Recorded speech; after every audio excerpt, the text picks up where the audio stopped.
Son las 9:03 en el Gobierno de la Mañana, Gobierno de la Z101. Vamos avanzando en este día miércoles 6 de agosto y antes de pasar con nuestra compañera Diulca Pérez, bueno, nos informaban hace un ratito, la compañera Julieta Tejada y también lo mencionaba Diulca Pérez, el fallecimiento del desarrollador inmobiliario venezolano don Luis Emilio Bellutini, que aquí en el país es bastante conocido, sobre todo el trabajo de su empresa, del grupo que dirigió, en desarrollos inmobiliarios importantes, Blue Mall, Punta Cana y otros desarrollos que se han hecho y donde nosotros hemos sido testigos de que el capital de ese país, uno de los primeros lugares que encontró para mantener sus actividades económicas fue la República Dominicana. Así que nada, pasa a sus restos, a sus deudos, nuestras condolencias y que la República Dominicana ojalá siga siendo un buen lugar de acogida para gente con capital y con interés de producción. Con el fallecimiento hace un tiempo también de Gustavo Cisneros. Se van dos de los principales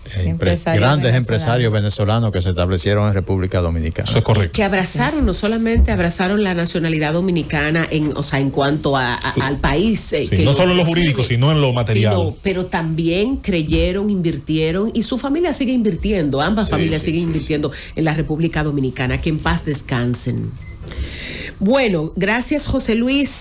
Hay un nombre, Bebel Estefanía Fernández, 23 años, una joven asesinada y cuyo cuerpo fue encontrado en la ribera del río Jaina.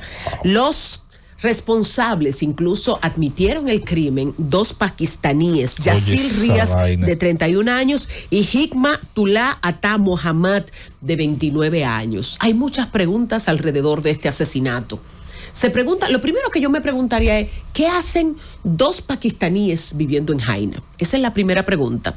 ¿Y en qué esquina coincide una joven de Jaina de 29 años, de 23 años, óigame bien, 23 años con dos pakistaníes? O sea, ¿en qué esquina confluyen estas tres personas?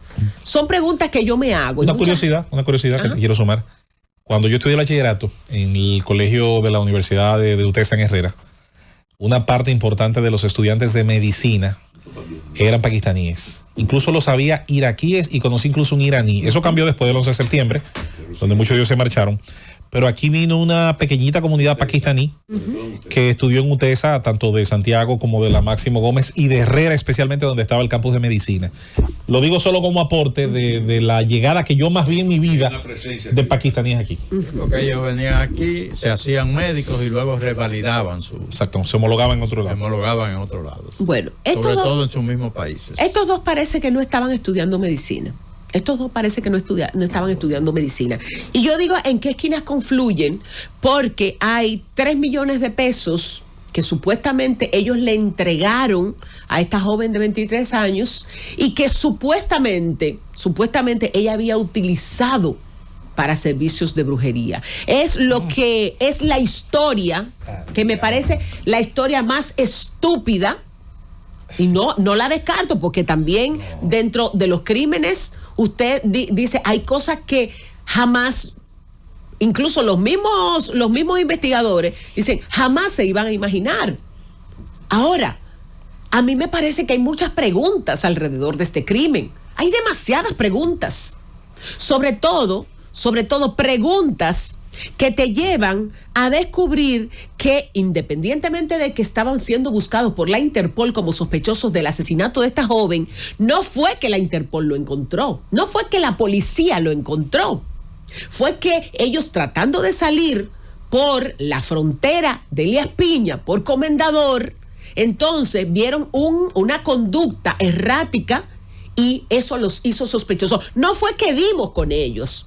Y eso hay que apuntarlo. Porque si llega a un barrio, señor, en un país normal, si entran por el Aeropuerto Internacional de las Américas, usted sabe quién es, a dónde está y se le da seguimiento.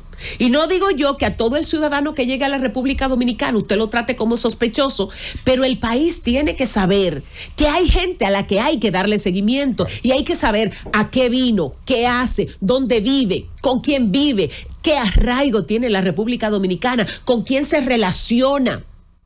Y esto no es un sentimiento de persecución contra nadie. Esto es seguridad nacional. Sobre todo porque hay tipificaciones de nacionalidades a las que se le da más seguimiento que a otras. Porque usted tiene que preguntarse con lo que comencé este comentario. ¿Qué hacen 2 pakistaníes en Jaina? ¿Qué hacen 2 pakistaníes en Jaina? Y no es que yo diga, bueno, fueron a poner... No, yo no supongo nada. Ahora, el país tiene que saber qué hacen ellos en Jaina. ¿Dónde viven? ¿Cuál es su arraigo? ¿Dónde estudian? ¿Qué hacen? Si trabajan, si no trabajan. ¿Quiénes lo sustentan económicamente en la República Dominicana? Porque son informaciones que cualquier otro país medianamente organizado tiene que saber y tiene que registrar. Cuando usted solicita una visa para los Estados Unidos, lo primero que le preguntan es, dentro de toda la información relevante que obtienen ellos de usted, lo primero que cuando usted va a la entrevista es, le preguntan, ¿y quién va a sustentar ese viaje? ¿Quién lo va a pagar? Y la dirección. ¿Quién le va a recibir allá? ¿A dónde usted se va a hospedar allá? ¿Qué familiares usted tiene allá? Porque toda esa información es información de seguridad nacional. Muestre su pasaje de regreso.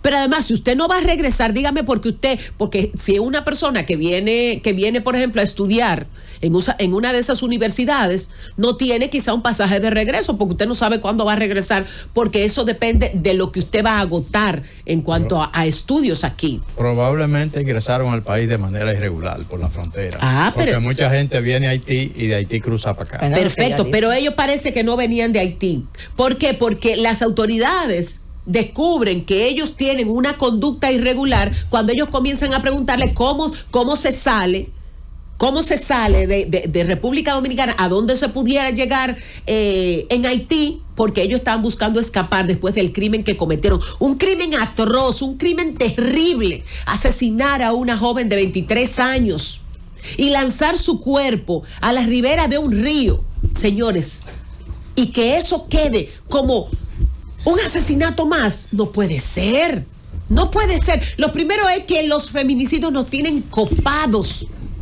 Nos tienen atemorizados. Nos tienen sin respuesta. Porque hay una verdad. Usted no puede determinar la acción que va a emprender un ser humano mañana.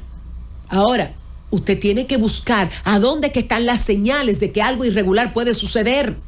Y esto, si nosotros tuviéramos un seguimiento a los extranjeros y a los nacionales, pero un seguimiento de cosas que no son normales, a lo mejor usted pudiera prevenir algún tipo de situaciones. Esta historia no está completa. A esta historia le falta una razón que podamos creer. Ellos le dieron 3 millones de pesos. ¿Por qué razón le dan 3 millones de pesos a una joven de 23 años? ¿Para qué le dan 3 millones de pesos? Pero además, 3 millones de pesos no es una suma con la que ellos pudieron haber entrado al país legalmente. ¿De dónde salió ese dinero? Entonces, esta historia queremos que las autoridades nos den un informe completo y creíble. Pero además queremos que Yacil Díaz, de 31 años, y Hikmat Tullah Atta Mohammad paguen por el crimen que han cometido. Paguen por el crimen que han cometido porque lo cometieron aquí, y aquí es que tienen que pagar. Pero la historia no está completa. La historia no está completa. Ahí hay mucho más. Y nosotros queremos saber, pero sobre todo nosotros queremos que las autoridades de alguna manera nos protejan de gente que viene aquí con intenciones oscuras, hacer transacciones oscuras y que exponen a mucha de nuestra gente, porque definitivamente el dominicano sigue siendo sano, sigue siendo accesible y sigue creyéndose cualquier historia, y eso pudiera estar detrás de la muerte de Bebelín Stephanie Fernández. Qué pena que una joven de 23 años pierda la vida a manos de 2 desalmados que probablemente para ellos la muerte y la vida da igual.